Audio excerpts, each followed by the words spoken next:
Hi, welcome back to One Word a Day. I'm your host, Sophie. I'm here to share with you the Chinese I know.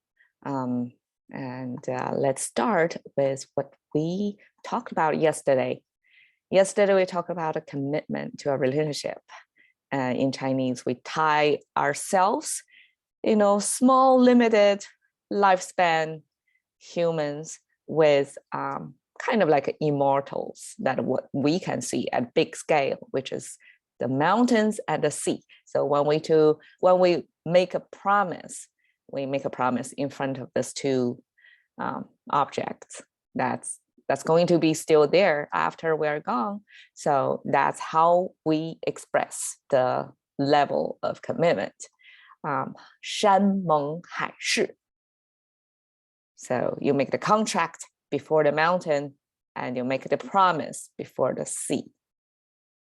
So today we'll talk about another kind of commitment because it involves promise over there. 誓不罢休. Okay, so this is about once you make a promise of something, you're not going to stop. You're not going to rest.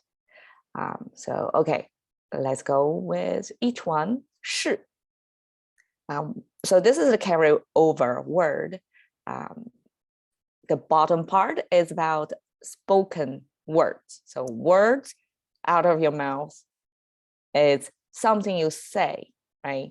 And Chinese has a expression that probably we can talk about it another day. It's called 一言既出，驷马难追. So once the word is uttered, 4 horses cannot chase it back. So that's a lesson given to people about be careful of your words. Like once you said it, it's out. You cannot take it back anymore. Damage is done. Something like that. So spoken words taken very seriously. So here is the top portion is a sound maker, altogether is a 誓. So it's kind of a swear. And because, Eastern Asia, at least China, no unifying, religion for you to swear to. So there is no swear to the Bible, swear to the God kind of a ceremony. So we swear, have our own kind of ceremony that we make the promise to do something. And here it's just by the word itself, it's like promise with your words. Okay, so I said before, right? People take their words, some people at least, very seriously. So once it's promised, it's not going to stop and rest. So we had the word 不 before, right? It's a negation. And it came from the image of little birds that keep flying toward the skyline, the end of the world, the visible world for us, to say it's not going down. It's keep going upward. So that's the origin of that word, this little bird flying toward the sky. Okay. 罢.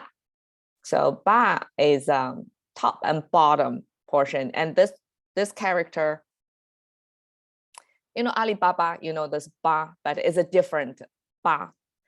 It's also ba in Chinese, flat tone. This is ba, but I point out here is the same ba sound. Okay, so ba got transformed from this pretty complicated structure. Okay, so its top portion and bottom portion both are meaning makers. The top you can see with 2 crosses and a frame means original meaning is fishnet or netting. It's just visually looks like a woven structure, right? So that is indeed, but because like a process, like too many strokes, it's too busy. So we simplify it into a frame, rectangular thing, and with this to mean it's something to capture fish. And the bottom You see original one, it's so complicated. And its original is even more complicated with a lot of curves, a lot of drawing that involves, proportions, how to make it visually appealing. It's like people in their normal life are not going to paint this picture, right? So we have to simplify it to, actually it's another irrelevant word. It means 去, it means going, like go. So it's the opposite to come, right? So we have a come, we have a go too. So this go word is a replacement, it's a placeholder to indicate, oh, actually it came from this word. This word, original word is 能. It means capability or ability. Or we use it in the word energy as well. So the origin of this 能 character came from a four-leg being with a head, kind of, I guess it's kind of like a predator or something, that this image shows that this person or this animal is capable of running fast. So using that one ability, very visible ability and useful ability as the indicator of that's a certain energy or that's a certain ability. So put the net and ability symbols together, that simply means try to capture, try to nest or harness the ability or capability of talented people or forces, something like that, or try to contain it, try to stop it. So that eventually becomes the word stop. Simply means you prevent something going out, doing damage, or you disable, so to speak. So you not enable them to do whatever they do, you try to contain them, net them in to stop them from doing something. So that's 罢.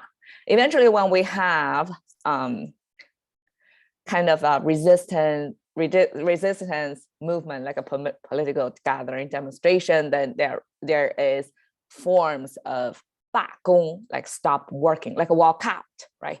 Stop working, and 罢课, like stop schooling, like students going out, like no school, they go out demonstrating. So that's the word 罢, means stop doing something. Okay. 休 is also a double meaning maker combined word. It's like this, like it paints a picture. It gives you indicator of two different symbols put together, assembled to make one meaning. So here, can you guess? So far, we have seen this structure kind of like looking like that, right? Came from this. This means a person, right? Two-leg stick figure. And here is like simplified, put it on the side, right? Is a small proportion. It still means a person. And then here, this cross structure with a canopy pointing downward, that means tree. So a person next to a tree. Okay, I guess you guessed it. Because in picture in the agriculture society, that if you want to take a break from the farming, backbending farming, beaten down by the sun, you want to rest under the tree to have some shade, to take a break, right? That's how farmers used to take a break. So that becomes taking a break from something, some labors you're doing, and becomes a rest. So altogether, it simply means you're not going to stop or rest until you reach what you promised to deliver. So altogether, I think maybe if in one word in English, it will be persist. Simply persist means continuing something, not stopping something. There's no promise over there, but I guess the premise of somebody persisted doing something is to make already made a promise to either themselves or team or company some commitment, and then persist doing. So here is woodwork carved a picture of a well-known story in Chinese about this old man. You can see very muscular old man, and also in shorts, right, with kind of a scarf or something to wipe the sweat. So this is a working, able-bodied man, and with the beard, it's kind of symbol. Okay, he is already into his, I don't know, in ancient times, lifetime span scale, probably he is already a grandpa. And you can see other able-bodied workers, and this is long gown. You can see this is the person who governs, who doesn't work, right?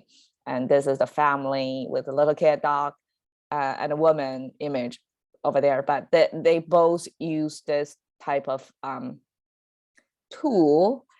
I don't even know how to say that in English, but it's something that you can, it's almost like a spade, right? You can chip off hard object, either it's a rock or soil, to dig them loose, and so that you can remove them. So what this guy is doing is try to remove the mountain here. So this is like one person trying to convince all the families or related or villagers related to him, right? Try to convince his community to support him in this unified endeavor to remove the mountain nearby.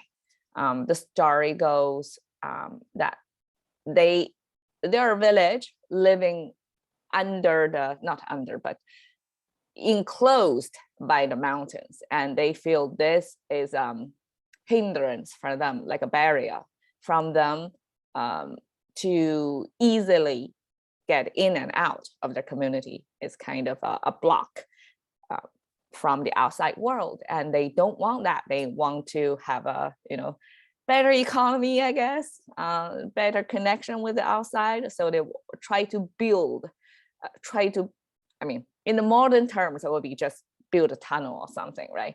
But at that time, all they see is this big block of mountain in front of them. They want to remove the whole thing, the mountain.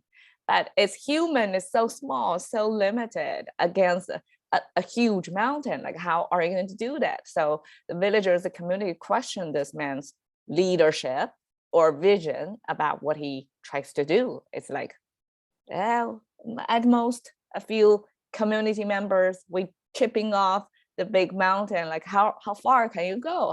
How can you even imagine yourself or the humans to make such a big difference, remove the mountain? And the old man's logic is, okay, even if we are gone, we have our children, our children's children. It's endless. Like human, we have reproductive pipeline, right? They are keep coming. Even if we are gone, we have generations after us that can continue this endeavor. So that's his logic. It's convincing because nobody can say we're not going to have more children afterwards, right?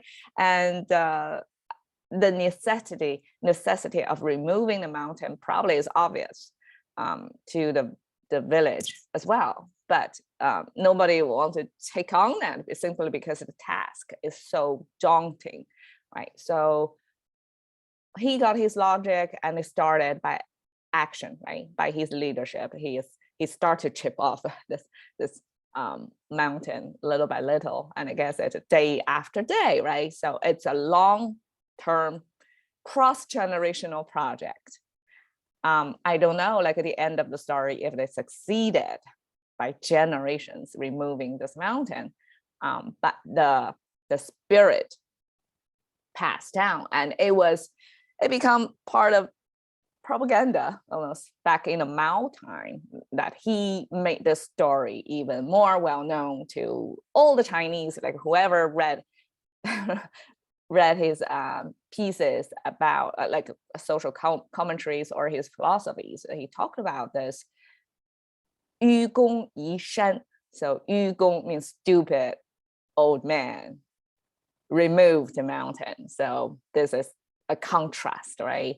And of course, the stupid is a quotation mark. It's like, it looks like irrational behavior, but he's promoting this idea of, even if we feel limited, small as humans, as individuals, we can still do something that's bigger than our own lives by utilizing or by envisioning what we can collectively do or cross-generationally continuously doing. So with this story, I think probably it matches with this, the spirit or the essence of this expression, 誓不罢休. It's like once you're committed to something, you're not going to stop or rest. I don't know, like how many cross-generational projects we're going to have now, but it seems like one is AI, right? That's going to be keep working on, keep perfecting, keep changing lives. It's starting already, probably within the 10 years, really taking off, and it's only going to be faster. Another one, probably our fight for like the change with the environment would be more environmentally aware efforts, like reorient our human behavioral production methods to be more environmentally conscious. So those are the things that are still, it's still relevant to us. But like individuals, we can, you know, either you're in the leadership position or you're, you know, you have a grand vision or something. I guess most of us, if we persist to something, it's like we tell us, like ourselves, order ourselves to keep doing something. That I guess for anything of grand scale, it has to be a collective effort. All right, thank you very much for spending time with me. I hope we all have a little bit or found some courses that can make that would evoke our ability to persist. Have a good day.